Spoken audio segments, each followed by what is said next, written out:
Today on Pro Church Daily, we're talking about the 3-step funnel to predictable church growth. Well, hey there, and welcome to Pro Church Daily, the show where in 10 minutes or less, you're going to get a daily dose of tips and tactics to help your church share the message of Jesus while we navigate the biggest communication shift that we've seen in the last 500 years. I'm your host, Alex Mills. I'm joined as always by the boss man. It's Brady, Shearer, and today we're talking about the 3-step funnel to predictable church growth. I find one of the biggest struggles, Alex, with churches in 2018 and beyond is that we feel compelled to be involved with so many different activities when it comes to social media, and we need a website, and we got to have good stage design, and maybe we need to do live streaming, and what about, our giving platform, and do we have a bulletin? And there are really an unlimited number of options for your church. And a lot of the times it can be almost impossible, it seems, to translate how what we're doing connects to our church's mission and vision statement. Right. How does having a better website, or how does posting today on Instagram a post that's going to get a bunch of comments and likes, how does that translate to our goal as a church? Our goal being to help people to love God, love others, and at the end of the day, we want to be making disciples. Yeah. That's pretty much why we exist as churches and what we're called to do as Christians, to make disciples. So how does an Instagram post lead to that? Right. Or how does creating a bulletin lead to that? And I think what I want to offer to Pro Church Nation in this episode is a 3-step funnel, basically step 1, step 2, step 3, that will provide context for everything that you do as a church. So even when it seems insignificant, like a post on Instagram, you can understand where it fits on this 3-step funnel, and that can provide purpose for what you're doing, understanding why you're doing it. I think this will also be helpful, just to preface this before we get into it, also be helpful for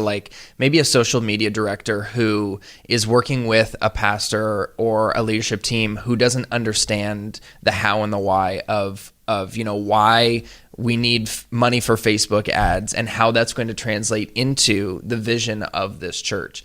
And I think this language that we're about to introduce and this process will really help you communicate to your leadership. Oh, well, you're asking, why I need this Facebook ad money. Well, this is why. This is how this is going to translate into, accomplishing the vision of our church. Because at the end of the day, we're talking about ROI. Yeah. Like, how are we actually seeing what we're working on translating to what we hope to accomplish? Right. ROI. It's really easy in the business world. Just be like, did someone buy this? Yes or no? Right. But in the church world, it's all about making disciples. And that end goal is so much more ambiguous and subjective and more difficult to track. And so sometimes it can feel like what we're doing is aimless. We want to solve that. So let's dive into this 3-step funnel for predictable church growth. We're talking about church growth in overall numbers. We're also talking about church growth internally, meaning the person that's sitting in your pew taking steps forward, getting closer to Jesus. Right. Growth within the people attending your church already. Growth within the people not yet attending who will begin attending. Right. 3 steps. Step number 1 is attention. Step number 2 is engagement, and step number 3 is next steps. Think of it like a spectrum, a continuum. Pretty much everything that you do as a church can be placed somewhere along this continuum, somewhere within these 3 steps. Yep. So it all starts with attention. We say that attention is the most valuable commodity that your church can possess, because we cannot get to step 2 or step 3 if we don't yet have someone's attention. Right. We can't engage them, and we can't ask them to take a next step and expect them to do that next step if we can't first get their attention. And this is where social media becomes so important, because that's where attention is being paid in 2018 and beyond. Right. So if we can leverage that attention for this first step in our funnel, then we have more hopes of getting people further down the funnel. Yes. Second step is engagement. Sure, we have someone's attention. They're now listening to us. Well, now we want to engage them. And so on social media, this could be something as simple as a comment or a like or a share, or just pausing and listening or engaging with the message internally, and maybe that doesn't turn into an actual double tap. And finally, the third step is a next step. This is where someone actually takes action. They move from a passive spectator to an active participant. And it takes a little while to get there. And if you aren't seeing a ton of next steps, what I would suggest is focus more on those first 2 steps in the funnel. Yeah. And when it comes to distribution of this funnel, you want to be approaching this with a top-heavy strategy. So this is the jab, jab, jab, right hook principle that Gary Vaynerchuk teaches. So you don't want to just keep asking for next steps. Sign up to be baptized. We need volunteers. Right. You've got to give. Recurring giving, recurring giving, recurring giving.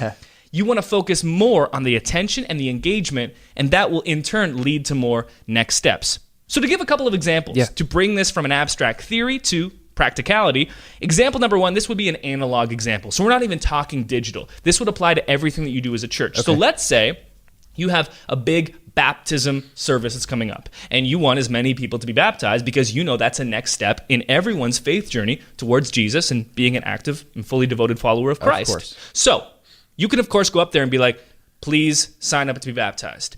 Jesus commanded it. And if you don't follow Jesus, well, we're going to have to have a different discussion. Here's what I would suggest doing. Focus first on attention. We know that the best way to get attention is through storytelling. We have a full course on our YouTube channel, youtube.com/ProChurchTools, on becoming a storyteller. I think it's the most valuable skill you can learn to help your church because it's the most proven way to gain someone's attention. Yes. And we know that that's the first step in this funnel, the most important step because it is the entry point to everything else.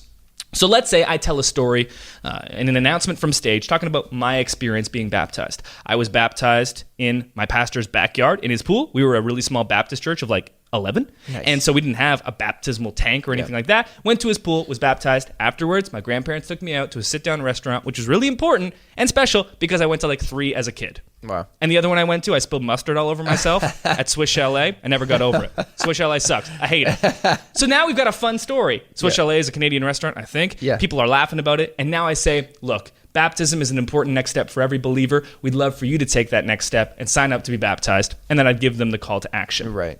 The way this works is I get their attention first because I'm telling a story. Then I get their engagement because they're listening to my story. They're laughing. Yep. They're thinking, man, I could do this too. And then there's the call to action for that next step. Exactly. The more attention I can get, the more engagement I can get, the more likely I can convert that to a next step. Awesome. Let's talk about a digital example. This can be done equally well, if not more easily, on social. Right. So we talk about this idea of stop the scroll, the most important social media strategy for your church.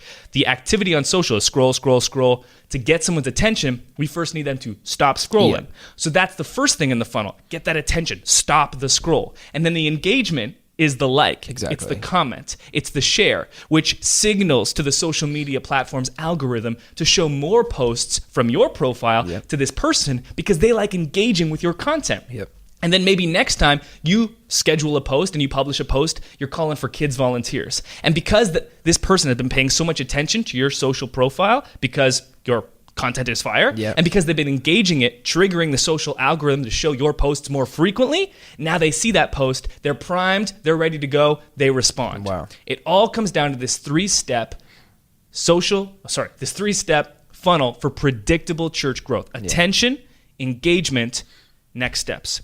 There's a reason I use the word predictable in the title of this episode. When you can accumulate more of each of these commodities, the likelihood and probability of our mission and vision as a church being accomplished just continues to go up. Because we know that the more attention we can accumulate, the easier it is to convert that attention to engagement. And the more engagement that we can accumulate, the more likely it is to convert that engagement into next steps. Right. And we know that next steps are the single most important thing that we can do as a church because we don't want churches full of passive spectators. We want churches full of active participants.